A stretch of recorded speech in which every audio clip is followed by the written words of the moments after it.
Welcome to the Deep Dive, where we crack open the archives on historical figures who didn't just participate in their fields, they fundamentally redefined them. Absolutely. Today, we are focusing on a man whose simple screen image, the one, the bowler hat, the cane, the little mustache, is arguably the single most universally recognizable visual in the history of the 20th century. Hard to argue with that, Sir Charles Spencer Chaplin Jr. His life story is almost unbelievable. I mean, a career spanning 75 years, moving from abject Victorian poverty to becoming the world's truly global cinematic icon. But then ending his career in forced exile from the very country that made him rich and famous. Exactly. It's this extraordinary dichotomy we want to unpack today. Yeah.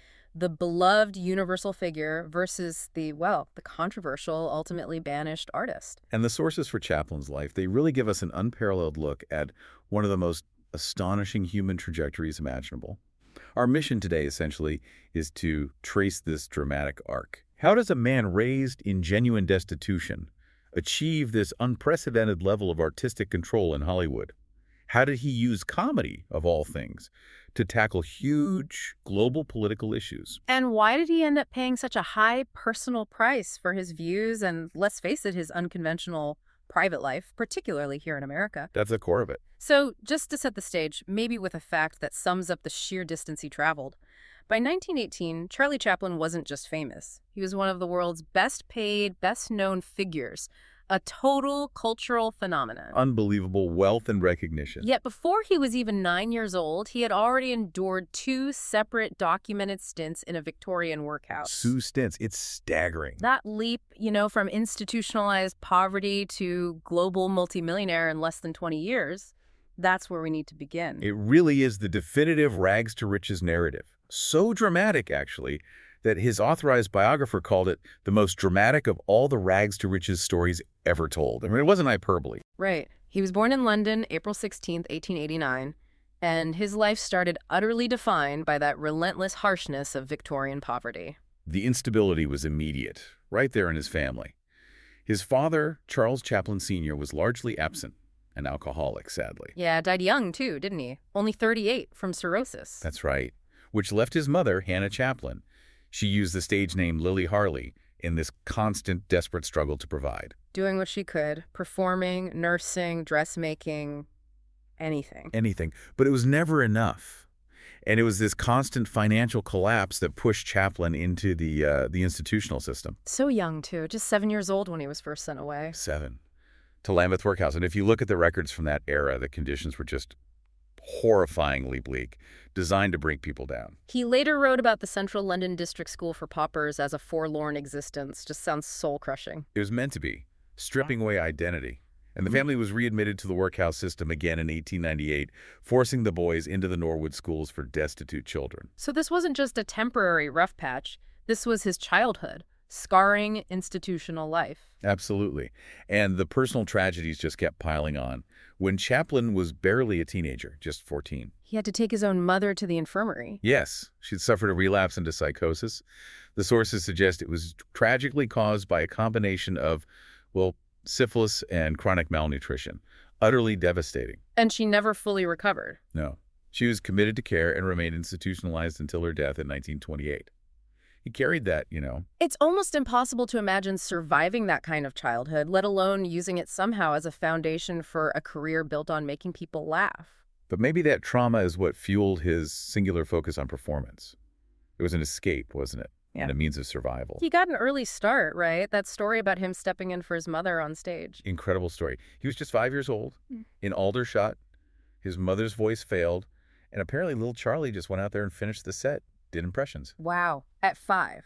He later wrote that his mother imbued me with the feeling that I had some sort of talent. That belief from her was probably crucial, gave him hope. And his professional journey through the British music hall seems pretty quick after that. He joined that clog dancing troupe. The 8 Lancashire Lads, around 1899, 1900. Very demanding physical comedy training, essentially. And he left school entirely by 13, just focused on the stage. Totally dedicated. By 16, he landed a pretty decent role, playing Billy the Page Boy in a big West End production of Sherlock Holmes. Performed alongside the original stage Holmes, William Gillette. So gaining real experience. Definitely. But the real turning point, the truly consequential move, came in 1908.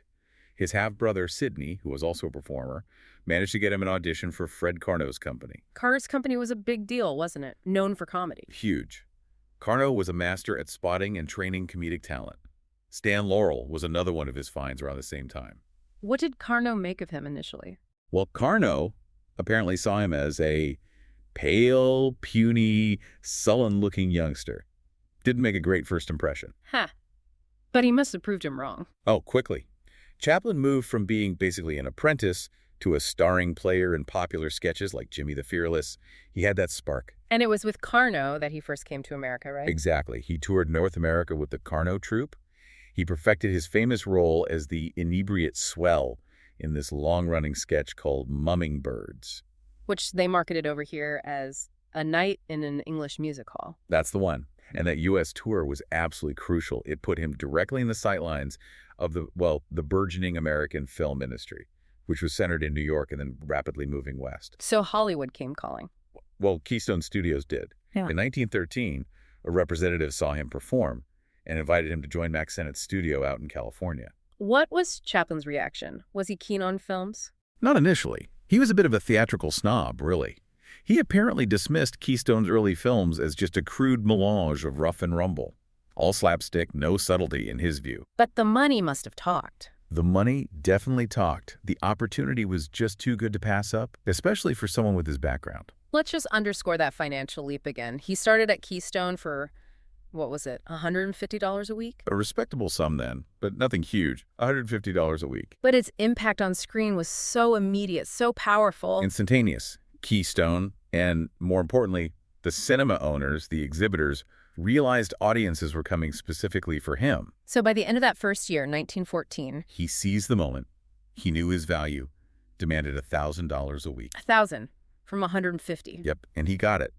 That's nearly a 7-fold increase in under 12 months. For a guy who just years before was literally living in a workhouse.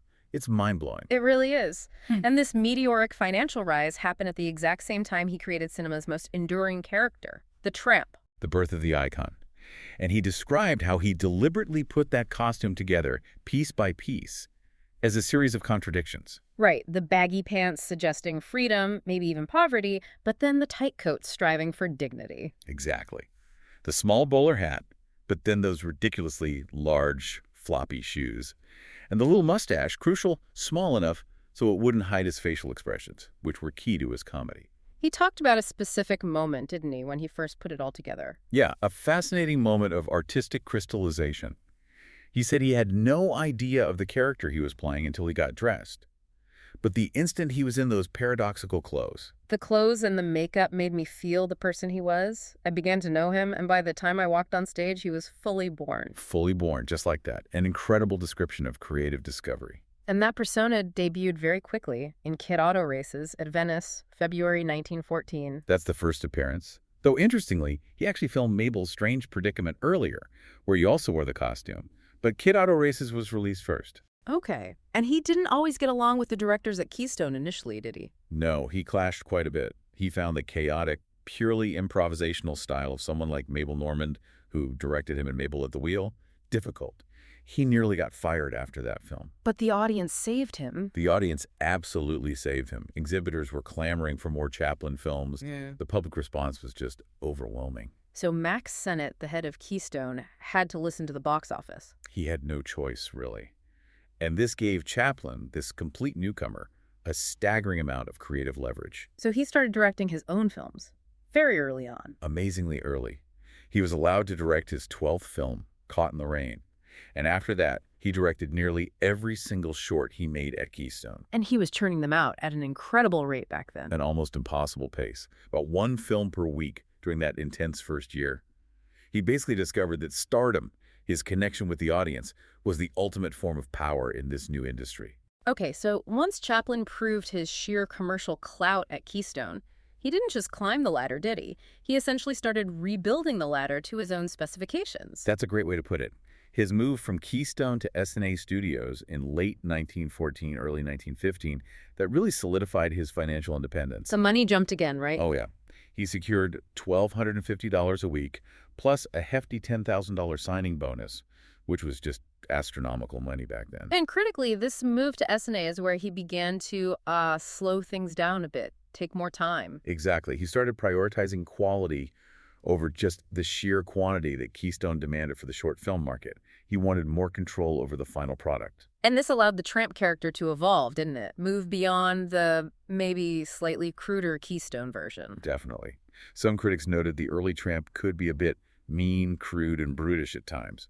At SNA, the character started to become gentler, more romantic. You see that pathos emerging, right? That Yeah. blend of comedy and sadness. Absolutely. Films like The Tramp itself from 1915 really established this. And then a film like The Bank, also 1915, did something really innovative for comedy films at the time. What was that?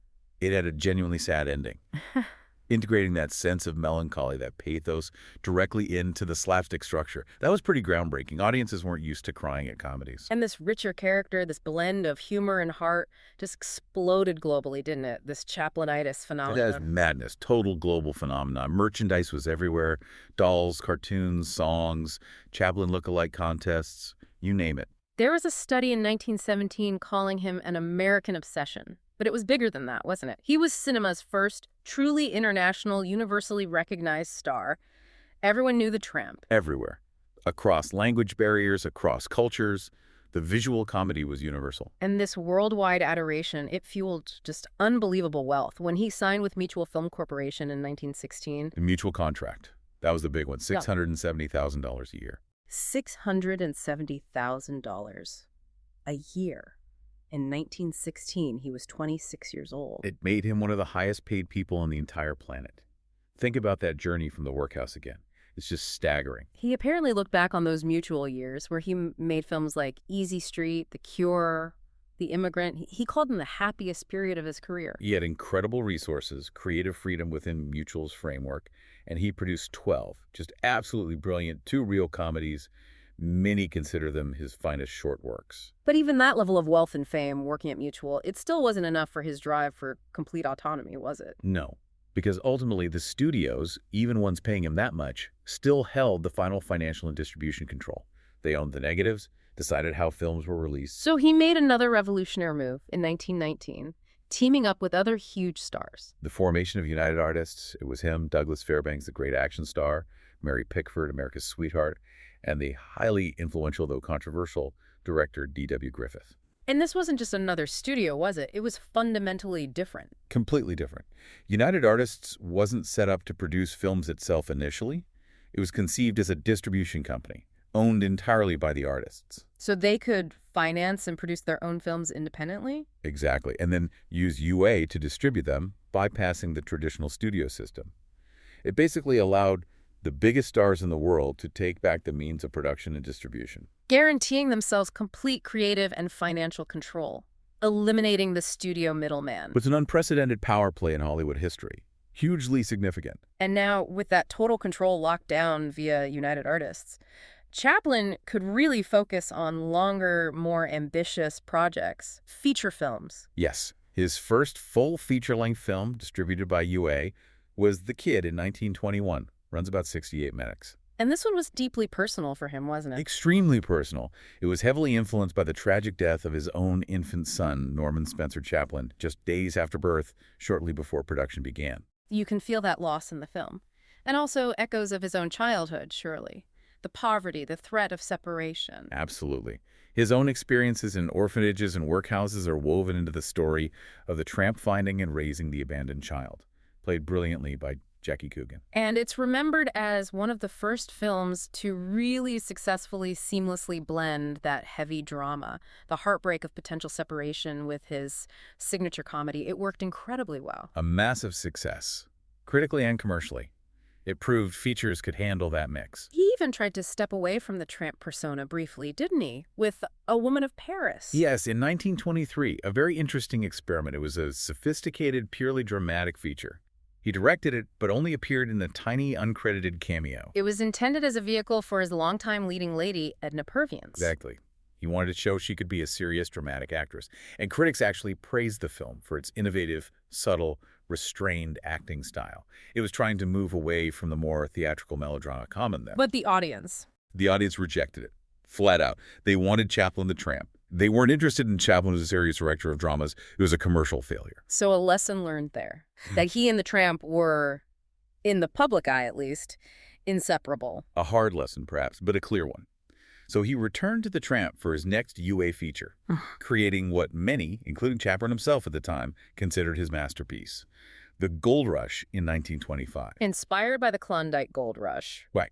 But also darker stories. Yes, he was reading books about the Klondike, but he was also fascinated by the grim story of the Donner Party.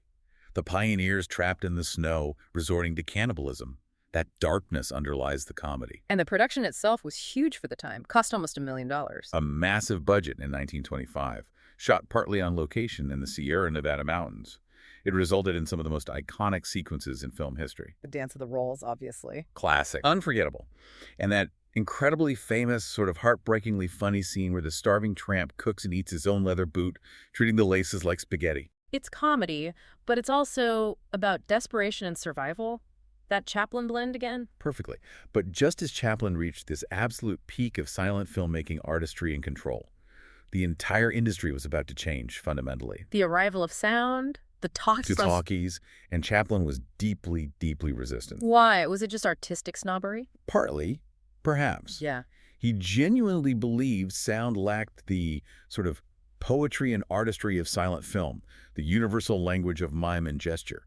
But there was a very practical concern, too. Giving the Tramp a voice. Exactly.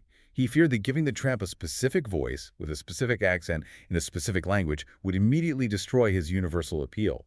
The Tramp spoke to everyone through silence. A voice would limit him, tie him down. So he fought against the tide, as Hollywood rushed to embrace sound. He fought it brilliantly, using his independence through United Artists. His 1931 release, City Lights, came out years after sound films had become the absolute norm. But he insisted it remain silent. Almost entirely silent in terms of dialogue. What he did, though, was compose a complete, fully synchronized musical score wrote the music himself, and he incorporated carefully placed sound effects for comedic or dramatic timing, but no spoken words from the main characters. And how was that received? A silent film in the sound era? It was a massive triumph, critically acclaimed, hugely popular with audiences worldwide. It proved his artistic vision could still connect. It's a film Chaplin personally cited as his favorite of all his works. The production was notoriously long, though, wasn't it? Unbelievably long. Something like 21 months of shooting. Constant takes, endless refinement. That kind of perfectionism was only possible because he was his own boss, financing it himself through UA. No studio would have tolerated that schedule. And he continued this resistance to some extent with his next film, too, Modern Times in 1936. Yes. Modern Times is fascinating. It's fundamentally a satire on, well, modern times, industrialization, labor conditions, the dehumanizing effect of machinery and capitalism. Themes he was clearly concerned about, observing the world during the Great Depression. Absolutely. And again, it largely relies on synchronized music, which he composed, and sound effects to tell its story. It's often called the last great silent film, even though it came out deep into the sound era. But there is one moment where the Tramp speaks, isn't there, famously? One single iconic instance. He has to sing a song in a restaurant scene, but he forgets the words. So he makes up this complete gibberish song, a kind of double-talk nonsense language performed with perfect mime. Proving his point, in a way, that the character's language was physical, universal, not verbal. Precisely. It's a brilliant meta-commentary on the whole talkie debate. But critics and audiences couldn't miss the film's overtly political message this time. The critique of the system was much more explicit. And once Chaplin started using that unparalleled global platform, not just for social commentary hidden within comedy, but for overt political statements, well, the shift in his public standing, especially in the U.S., was quite swift and ultimately very painful for him. The 1940s seemed to be the turning point, an era of just relentless controversy, legal attacks, and a real decline in his popular favor over here. It really was, and you could almost pinpoint the moment the line was crossed, publicly at least. His first true sound film, The Great Dictator, released in 1940. An incredibly daring film for its time, directly satirizing Adolf Hitler and fascism. Hugely daring. Remember, this was before the U.S. entered World War II. There was enormous pressure on him not to make it, warnings it was too controversial, that it would alienate audiences, even provoke international incidents. And he played two roles, didn't he? The persecuted Jewish barber and the Hitler parody Adenoid Hinkle. Yes, using that uncanny physical resemblance. They were born only 4 days apart in 1889, Both had the little mustache. The visual parallel was deliberate and hauntingly effective. But the truly controversial part, the bit that really changed things, came right at the end. The final speech, absolutely. Chaplin drops the Hinkle character, even arguably the Barber character, looks directly into the camera and delivers this passionate 5-minute speech. As himself. As Charlie Chaplin. Essentially, yes.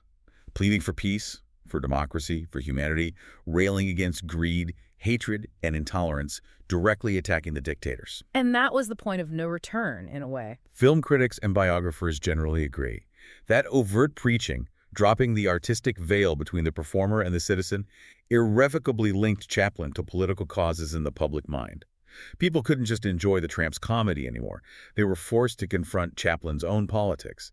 And that began the serious decline in his U.S. popularity. And this growing political scrutiny unfortunately coincided with some absolute messes in his private life, which his opponents seized upon. Immediately. It became instant fodder for public scandal and political ammunition. The affair with the aspiring actress Joan Barry blew up spectacularly, resulting in that highly publicized paternity suit, which seems like a case study in injustice looking back. It really does, because the science was actually clear. Blood tests were performed back then, and they conclusively excluded Chaplin as the father. The child's blood group was B. Chaplin's, was O. Genetically impossible for him to be the father. Basic biology. But that evidence wasn't allowed in court. Incredibly, no. California law at the time deemed blood test evidence inadmissible in paternity cases. The juries had to decide based on other testimony, on perceived character, on emotional appeals. And the jury found against him? Twice, in fact, after appeals. He was ordered to pay child support until the child turned 21. It was a staggering public humiliation and a legal travesty, frankly. And it just poured fuel on the political fire already burning against him. A fire being actively stoked by J. Edgar Hoover and the FBI. Oh, definitely.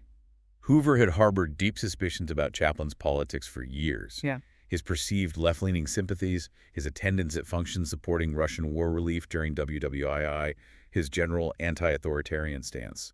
Even though Chaplin always denied being a communist. Consistently denied it. He called himself a peacemonger, sometimes a citizen of the world. But in the rapidly chilling climate of the Cold War and the burgeoning Red Scare, nuance didn't matter. That was enough for Hoover. And the FBI saw the Barry paternity scandal as a golden opportunity. The perfect opportunity to discredit him.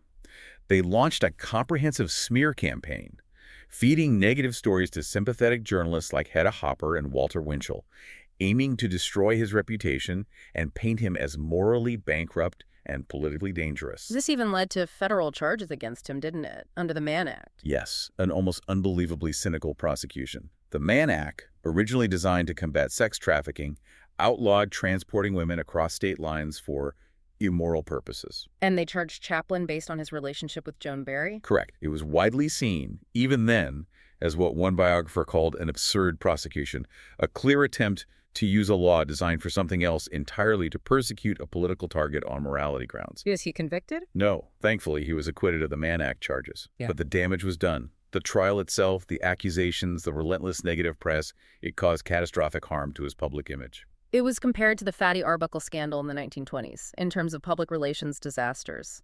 Exactly. That level of scandal. It cemented this image of him in certain quarters as decadent, immoral, and un-American. And amidst all this chaos, the trials, the FBI investigations, the public condemnation, he gets married again to someone very young. Yes. In 1943, he married 18-year-old Una O'Neill. Chaplin himself was 54 at the time. Which naturally caused another huge public scandal. More fuel for his detractors, proof of his supposed immorality. Absolutely. Una was the daughter of the famous playwright Eugene O'Neill, who completely disowned her over the marriage. But remarkably, perhaps, this marriage lasted. It did, didn't it? They stayed together until Chaplin's death. They did. They had 8 children together, and by all accounts, it was a genuinely happy and supportive marriage. Ona provided stability in the midst of the storm. Chaplin often said he had finally found perfect love with her. But the political attacks just kept coming relentlessly, and his next film seemed to almost invite them. Monsieur Verdoux, released in 1947. This film essentially sealed his fate in America. It was a radical departure. A dark comedy about a serial killer. A very dark comedy, inspired by the real-life French serial killer Henri Désiré Lambrou. Chaplin plays Verdoux, a polite, charming man who marries and then murders wealthy widows for their money to support his real family during a depression. Risky subject matter, to say the least. Extremely. But it wasn't just the subject matter. The film's core message was deeply critical of capitalism in the modern state. Verdu argues, essentially, that his small-scale murders are insignificant compared to the mass killings sanctioned by society through wars in the arms industry. As a mass killer, he says at his trial, I am an amateur. Wow, that's pulling no punches. How did that go down in post-war, Cold War America? Predictably terribly. The film was literally booed at its premiere. It failed commercially across the U.S. The accusations of communist sympathies exploded. He was openly denounced on the floor of Congress. Congressman Johnny Rankin calling for his deportation. Yes, claiming Chaplin's life and work were detrimental to the moral fabric of America. The political climate had become incredibly hostile. The pressure on him to leave or be forced out was becoming immense. Despite all that hostility, he managed to make one more film in the U.S. One final American film, Limelight, released in 1952. And it feels like a summing up, in many ways. It's quite autobiographical, isn't it? About a fading star. Deeply reflective, yes. He plays Calvero, an aging, once famous music hall comedian struggling with alcoholism and the loss of his audience, mirroring Chaplin's own feelings of fading popularity and perhaps obsolescence in the face of the controversies. And it's famous for one particular casting choice, too. The only time Charlie Chaplin and Buster Keaton appeared on screen together. Two giants of silent comedy, sharing poignant scenes about the end of an era. It's incredibly moving, knowing their histories. So Limelight is completed, ready for release, and then the final blow comes while he's traveling. Exactly. He and Una were sailing across the Atlantic for the London premiere of Limelight. While they were en route, the U.S. Attorney General, James McGranary, announced that Chaplin's re-entry permit had been revoked. Meaning he wouldn't be allowed back into the United States? Not unless he submitted to a formal inquiry by the immigration authorities regarding his political views and his moral behavior. It was the final, official rejection. What was Chaplin's reaction? He was done. Utterly exhausted by the years of attacks, the scandals, the political hounding.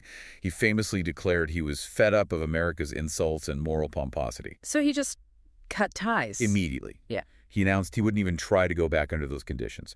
He sent Una back briefly to settle their affairs and liquidate his assets, and then he, Una, and their children settled permanently in Corsier-sur-Vevey, Switzerland.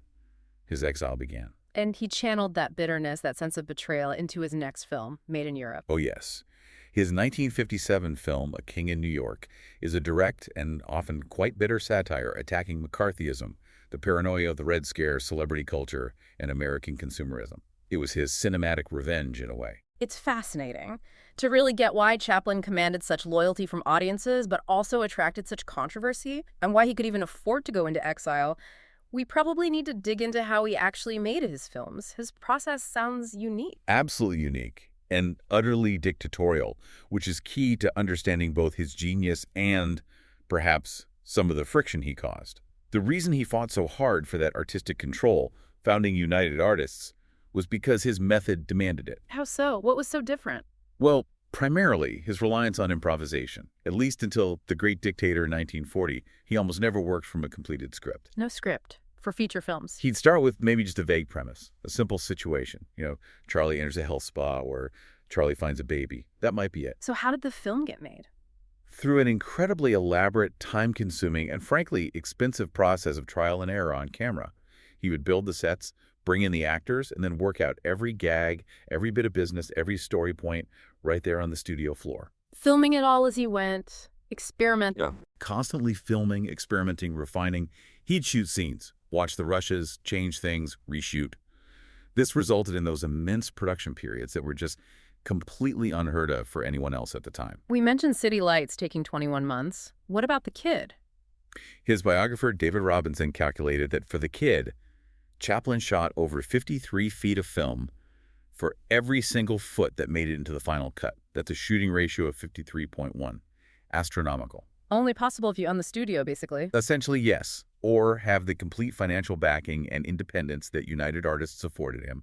No conventional studio would ever tolerate that kind of process or expense. And this leads to the dictatorial aspect, because he was figuring it all out himself. Exactly. Robinson notes he completely dominated every aspect of the work. He was the director, the producer, the writer, even without a script, the editor, increasingly the composer, and of course the star, all at once. Total control. Total.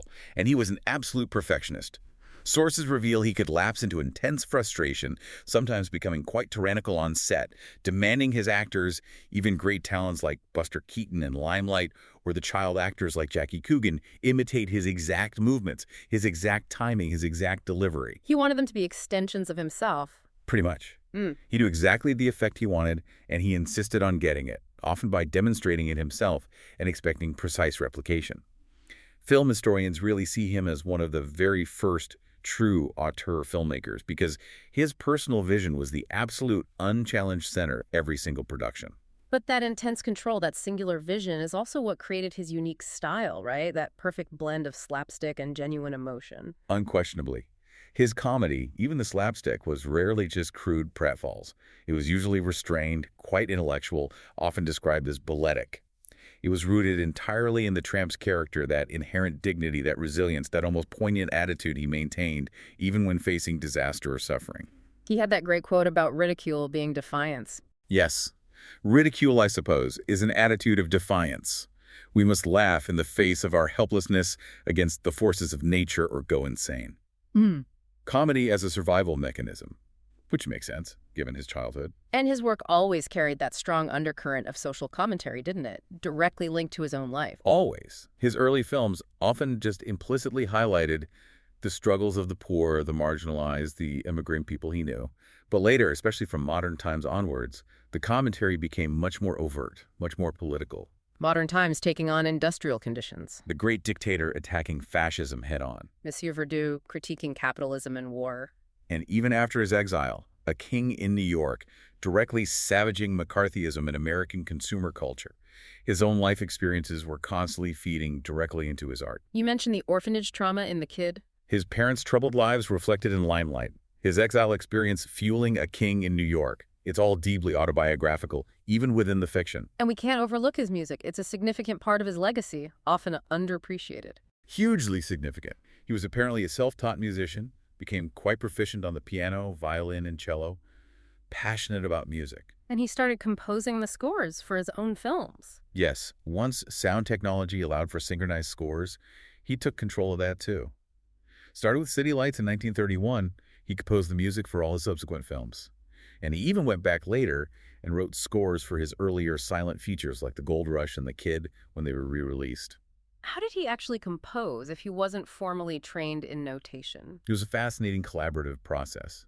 He couldn't read or write music fluently, so he'd work very closely with skilled musical arrangers and conductors. He'd hum melodies, play themes on the piano or cello, describe the exact mood, the tempo, the feeling he wanted for each scene, often acting it out. And the arrangers would transcribe and orchestrate his ideas. Exactly. But the core musical ideas, the themes, the emotional tone that came directly from Chaplin. And he was remarkably successful at it. Some of his tunes became big hits, right? Oh yeah. Smile, the theme from Modern Times, lyrics were added later, is an absolute standard. And This Is My Song, which he wrote for his final film, A Countess from Hong Kong in 1967, was actually a huge #1 hit across Europe, sung by Petula Clark. And he even won an Oscar for his music eventually. In a wonderful sort of historical corrective. Because Limelight hadn't been shown in Los Angeles back in 1952 due to the political boycotts, it technically didn't qualify for Oscars then. But when it finally got its proper LA release decades later, in 1972, They qualified. it qualified. Yeah. And in 1973, Chaplin won his only competitive Academy Award for Best Original Dramatic Score for Limelight. Long after the exile had ended, long after the U.S. boycott had faded. A nice bit of delayed justice. Speaking of making amends, the U.S. did eventually welcome him back, didn't they, after decades of exile? Yes, finally. By the early 1970s, the political climate had changed, the bitterness had eased somewhat. The American film establishment, perhaps feeling a bit guilty, wanted to honor him. So he returned in 1972 for the Academy Awards. He did. For the first time since being barred in 1952, he came back to accept an honorary Academy Award. The citation read it was for the incalculable effect he has had in making motion pictures the art form of this century. And the reception he got. Legendary. He received a 12-minute standing ovation, the longest in the history of the Academy Awards. It was this incredibly powerful, emotional moment of reconciliation, of forgiveness, of acknowledging his immense contribution. You can watch the footage. He was clearly overwhelmed. He received other honors later, too. Knighthood. Yes, he was knighted by Queen Elizabeth II in 1975, becoming Sir Charles Chaplin. recognition from his home country. Despite all the decades of controversy, the exile, the scandals, his place in history is secure. He's still widely seen as, arguably, the single most important artist cinema has ever produced, its most universal icon. He passed away peacefully in Switzerland, didn't he? Yes, on Christmas Day, 1977, at the age of 88, at his home in Corsier-sur-Vevey. A long life, incredibly lived. But even in death, there was one last bizarre chapter. Unbelievably, yes. Just a few months after his burial in the local cemetery, in March 1978, his body was stolen from its grave. Stolen? Why? By two unemployed mechanics, immigrants from Poland and Bulgaria, who were hoping to extort a ransom from the Chaplin family. A rather grim and desperate crime. Did they succeed? No. Una refused to pay, saying Charlie would have found the idea ridiculous. The police launched a major investigation, tapped the phones, and eventually caught the grave robbers. Chaplin's coffin was found buried in a field nearby. Good grief. What happened then? He was reinterred in the original grave, but this time the family took precautions. The vault was encased in reinforced concrete to prevent any repeat attempts. A final, strange footnote to an extraordinary life. His legacy also extends into, of all things, intellectual property law.